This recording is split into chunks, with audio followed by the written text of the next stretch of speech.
Assalamualaikum students, welcome to Alham Dynamic World. This is your biology teacher. Students, biology 10th class chapter number 15 inheritance के ऊपर हम लोगों ने अपनी discussion शुरू की थी और इन्हीं के नेक्स्ट पॉइंट्स के ऊपर आज हम बात करेंगे जिसमें हमारा टॉपिक है Mendel's law of inheritance.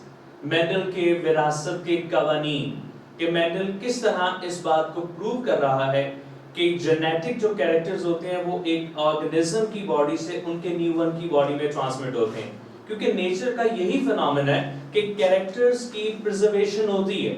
Characters preserve होते हैं एक फादर या एक मदर से उसके न्यूरॉन की बॉडी में ट्रांसमिट होते हैं। तो आज का लेक्चर हमारा इन्हीं पॉइंट्स के ऊपर शुरू करते हैं बेटा।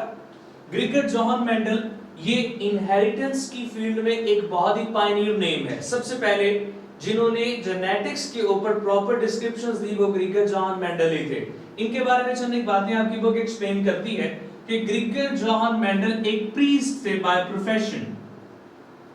वैसे तो साइंटिस्ट थे लेकिन इन्होंने एज अ प्रीस्ट के तौर पर भी काम किया, एज अ मॉन्क के तौर पर भी बिहेव किया।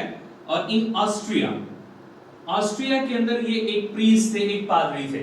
अब एक चर्च के अंदर वहां पर ये काम करते थे। और जो मेंडल हैं इनका एक्सपेरिमेंट जितना भी है, जिस ऑर्गेनिज्म या जिस प्लांट के ऊपर भी है, वो सारे का सारा काम उन्होंने अपने उसी चर्च के गार्डन के अंदर ही परफॉर्म किया, जिसे हम आगे भी डिस्कशन में लेकर आएंगे।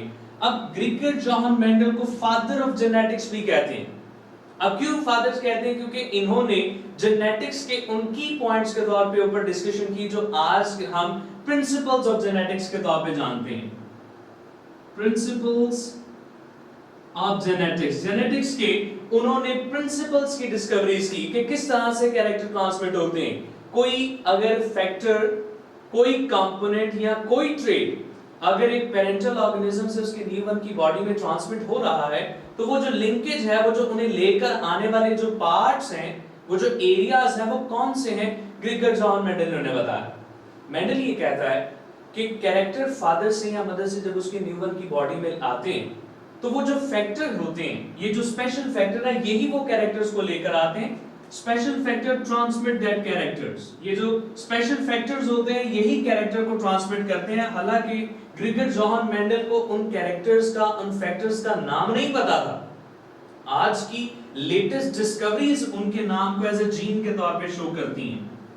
हालांकि जिस वक्त ग्रिगोर जोहान मेंडल का वक्त था, उसने सिर्फ फैक्टर्स की टर्म यूज की। हालांकि उस वक्त इसका जो डेटा था वो इतना बेहतरीन था कि जीन के नाम की डिस्कवरी होने के बावजूद भी उसने ऐसे कुछ रूल्स दे दिए, कुछ ऐसे एक्सप्लेनेशंस कर दी जो आज जाकर मेंडल को पूरी दुनिया के अंदर फेमस बना रही हैं।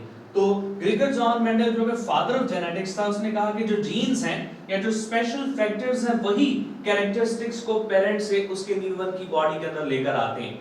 उसने कहा था कि सिर्फ वो कैरेक्टर्स जो इनहेरिटेबल होते हैं, जो विरासती होते हैं, जो डीएनए के ऊपर होते हैं, सिर्फ वही कैरेक्टर एक फादर या एक मदर से उसके न्यूरॉन की बॉडी में आते हैं। बाकी जो एक्वायर्ड कैरेक्टर्स होते हैं, जो एनवायरनमेंट के अंदर रहकर अडॉप्ट किए जाते हैं, वो कैरेक्टर फादर या मदर से उसके न्यूरॉन की बॉडी में ट्रांसमिट नहीं होते। अब क्वेश्चन आता है कि आखिर मेंडल ने काम किया कैसे और किस चीज के ऊपर काम किया? ग्रिगोर जोहान मेंडल ने अपने एक्सपेरिमेंट के लिए पी प्लांट को सेलेक्ट किया। The scientific name was pisum plant. Gregor Johann Mendel ने पी प्लांट को सेलेक्ट किया और उसने पी प्लांट के ऊपर एक या दो प्लांट्स पे काम नहीं किया। According to your book 28,000 plants, 28,000 plants Mendel ने सेलेक्ट किए थे और इन 28,000 प्लांट्स के ऊपर उसने अलग-अलग तरीकों से एक्सपेरिमेंट किए।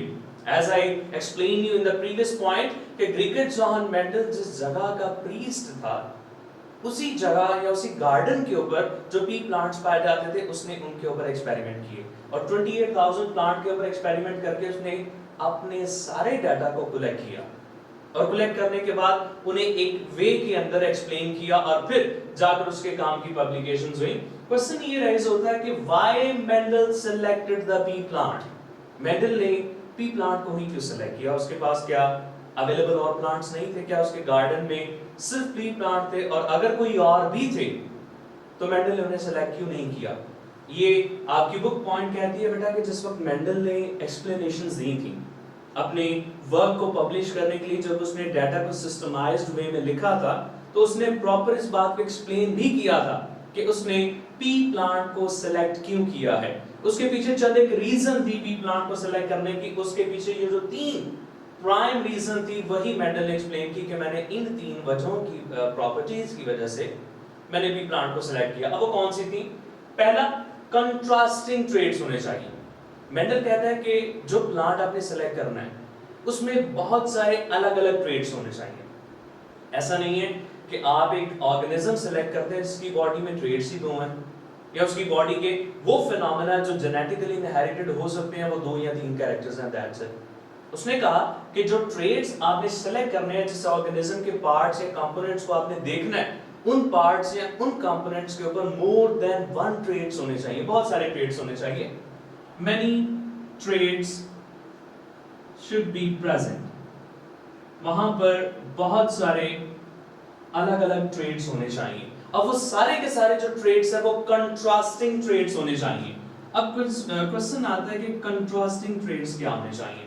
कंट्रास्टिंग ट्रेड का मतलब होता है कि 2 ऑपोजिट चीजें, या तो कंडीशन यस के अंदर है या कंडीशन नो के अंदर है, थर्ड कोई सिचुएशन नहीं है। मेंडल ने कहा कि जितने भी प्लांट्स पार्ट जो मैं देख रहा हूं उनके अंदर कंट्रास्टिंग पेयर ऑफ ट्रेड ही हैं। पी प्लांट में मेंडल ने बहुत सारे ट्रेड्स को स्टडी किया। अब मेंडल ने इन 7 ट्रेड्स को स्टडी किया। मेंडल ने इन 7 कंट्रास्टिंग पेयर ऑफ ट्रेड्स को स्टडी किया और अकॉर्डिंग टू मेंडल इनमें 2 ही सिचुएशंस हैं। हर ट्रेड की 2 अल्टरनेट फॉर्म है। अब वो कौन कौन सी हैं? जैसे सीड शेप की बात की जाए तो मेंडल कहता है कि सीड के अंदर जो शेप्स है वो या तो राउंड है या रिंकल है। थर्ड कोई कंडीशन नहीं है, या तो राउंड है या फिर सीड की जो शेप है वो रिंकल है, थर्ड कंडीशन कोई नहीं है। फिर उसने कहा कि सीड कलर है, तो सीड कलर में या तो ग्रीन है या येलो है, तीसरी कोई कंडीशन नहीं है, येलो और ग्रीन। थर्ड कोई स्टेट नहीं है, यस है या नो है। पॉड शेप है, पॉड कहते हैं बेटा फलियां जिसके अंदर इसके सीड ग्रो करते हैं। अब पॉड शेप उसने कहा कि या तो राउंड है या रिंकल है, बिल्कुल स्मूथ है या उसमें डिप्रेशंस हैं जिसे हम रिंकल के नाम से जानते हैं। पॉड कलर है तो या तो येलो है या फिर ग्रीन है, थर्ड कोई कंडीशन नहीं है। फ्लावर कलर है, या तो व्हाइट हो सकता है या पर्पल हो सकता है, थर्ड कोई कंडीशन नहीं है।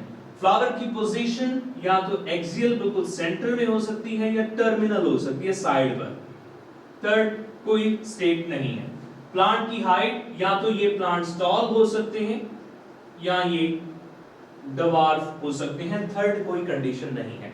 तो मेंडल ने कहा कि जो भी प्लांट आप सिलेक्ट करेंगे, चूंकि मैं पी प्लांट को सिलेक्ट कर रहा हूं तो ये कैरेक्टर उसमें एज सच मौजूद है। जो भी प्लांट आप एक्सपेरिमेंट में चेक करना चाहें, जो भी प्लांट जो मेंडल्स मेरे लॉज को एक्सप्लेन करे, उनमें ये कंट्रास्टिंग पेयर ऑफ ट्रेड होने चाहिए। हर ट्रेड की 2 अल्टरनेट फॉर्म होनी चाहिए। जैसे ये बात तो कॉमनली जानी जाती है बेटा कि एक जीन की 2 एलील्स हैं, दोनों एलील्स कोई ना कोई कैरेक्टर एग्जिबिट करती हैं। एक डोमिनेंट साइड पे चले जाता है, एक रिसेसिव साइड पे आ जाता है। डोमिनेंट हो या रिसेसिव हो, उन दोनों को कंट्रोल करने के लिए जीन का पेयर मौजूद होना चाहिए और वही दोनों अपने आप को एक्सप्रेस करने चाहिए, तीसरी स्टेट नहीं होनी चाहिए। तो मेंडल ने कहा कि कंट्रास्टिंग पेयर ऑफ ट्रेड उस प्लांट के अंदर होने चाहिए या उस इंडिविजुअल में होने चाहिए जिसे आपने एक्सपेरिमेंट के लिए चेक करना है। तो कंट्रास्टिंग ट्रेड्स होने चाहिए। तो मेंडल ने 7 कंट्रास्टिंग पेयर ऑफ ट्रेड्स देखे, पेयर ऑफ ट्रेड्स, और इन्हीं को उसने एक्सप्लेन किया। क्वेश्चन ये राइज होता है कि आखिर मेंडल को अपने एक्सपेरिमेंट में सक्सेस क्यों मिली?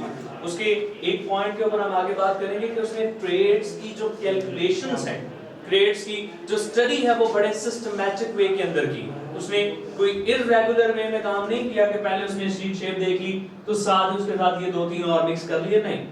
उसने एट अ टाइम एक ट्रेड को पढ़ा और उसी को एक्सप्लेन किया। यही वो प्रॉपर्टी है जो मेंडल के काम को बाकियों से अलग बनाती है, उसे सक्सेसफुल बनाती है। नेक्स्ट पॉइंट था कि मेंडल ने पी प्लांट को क्यों सिलेक्ट किया। उसकी जो सेकंड रीजन थी वो थी फर्टिलाइजेशन का होना। अब चूंकि बेटा फ्लावर है, प्लांट है, तो फर्टिलाइजेशन तो होगी, सेक्सुअल रिप्रोडक्शन का फिनोमेना तो होगा। प्लांट जो भी मेंडल ने कहा मैंने सेलेक्ट किया है उसमें सेल्फ पॉलिनेशन होती है, लेकिन क्रॉस पॉलिनेशन खुद करवाई जा सकती है। सेल्फ पॉलिनेशन नेचुरली होती है, सेल्फ पॉलिनेशन, लेकिन आप उसमें क्रॉस पॉलिनेशन खुद इंड्यूस करवा सकते हैं। क्रॉस पॉलिनेशन आप उसमें खुद इंड्यूस करवा सकते हैं। यूजुअली तौर पर जो प्लांट आपने सेलेक्ट किया उसमें सेल्फ पॉलिनेशन ही होनी चाहिए, उसके सीड उसी फ्लावर के ऊपर फॉल करने चाहिए, उसके पॉलन ग्रेन को कहीं बाहर ट्रांसमिट नहीं होना चाहिए, वो वहीं पर फॉल करने चाहिए। लेकिन आप ऑटोमेटिकली, आप अपनी मर्जी से, आप खुद चाहकर भी उसके फ्लावर्स को कट करके, पेटल्स को उतार के, स्टेमन से पॉलन ग्रेन्स उतार कर किसी दूसरे फ्लावर के ऊपर जाकर उसे फॉल करवा सके, जो कि क्रॉस पॉलिनेशन या क्रॉस पॉलिनेशन आप खुद इंड्यूस करवा सकते हैं। तो सेल्फ पॉलिनेशन और क्रॉस पॉलिनेशन खुद करवाई जा सके। लाइफ साइकिल, ये प्रॉपर्टी सबसे अहम है कि जो प्लांट्स आपने सेलेक्ट करने उनका लाइफ साइकिल शॉर्ट होना चाहिए, कि वो आसानी से ग्रो करें, वो बहुत जल्दी ग्रो करें। शॉर्ट और प्रिसाइज या लिमिटेड टाइम होना चाहिए। आपको पता होना चाहिए कि ये जो प्लांट आप ग्रो कर रहे हैं इसमें आउटपुट, इसकी यील्ड या जो इसकी जो फ्रूट्स वगैरह है वो इतने टाइम के बाद आसानी से मिल जाएंगे। ये ना हो कि आप एक ऐसा प्लांट अपने एक्सपेरिमेंट के लिए सेलेक्ट कर लेते हैं जिसे ग्रो करने के लिए कम से कम 10 साल चाहिए ताकि उसमें फ्रूट आ सके। आप वो प्लांट सेलेक्ट करें जिसमें बहुत सारी जनरेशन में एक ही साल के अंदर बहुत सारे ग्रोथ आ जाए, बहुत सारे प्लांट्स में प्रोडक्शन ऑफ सीड हो जाए, फ्रूट्स आ जाए, तो ऐसे प्लांट सेलेक्ट करने चाहिए। ये सारी की सारी प्रॉपर्टी पी प्लांट के अंदर थी, ये सारे के सारे कैरेक्टरिस्टिक्स पी प्लांट के अंदर मौजूद थे। वो इजी ग्रो करता था, आसानी से अवेलेबल हो जाता था, सेल्फ पॉलिनेशन भी है और क्रॉस खुद करवाई जा सकती है। इसके अलावा उसमें कॉन्ट्रास्टिंग पेयर ऑफ ट्रेट्स हैं। तो इन्हीं बिना पर मेंडल्स ने अपने इस पी प्लांट को सेलेक्ट किया। हमारे आज के लेक्चर में बेटा सिर्फ इतनी ही बातें हैं कि मेंडल्स के लॉज ऑफ इनहेरिटेंस का इंट्रोडक्शन, के मेंडल ने क्या काम शुरू किया। कल हम नेक्स्ट लेक्चर के अंदर बेटा ये देखेंगे कि मेंडल का फर्स्ट लॉ क्या है, चूंकि मेंडल के दो लॉ हैं, तो पहला क्या है और सेकंड क्या, हम इससे ऑनवर्ड नेक्स्ट लेक्चर में स्टडी करेंगे। तो होपफुली बेटा आपको इस लेक्चर की समझ आ गई होगी। अगर रिगार्डिंग टू लेक्चर्स बेटा कोई भी बात हुई तो फिर हम उससे बाद में डिस्कशन आपसे करेंगे। तो नेक्स्ट लेक्चर तक के लिए बेटा अपना ख्याल रखें, तब तक के लिए बेटा अल्लाह हाफिज़। थैंक यू सो मच बेटा।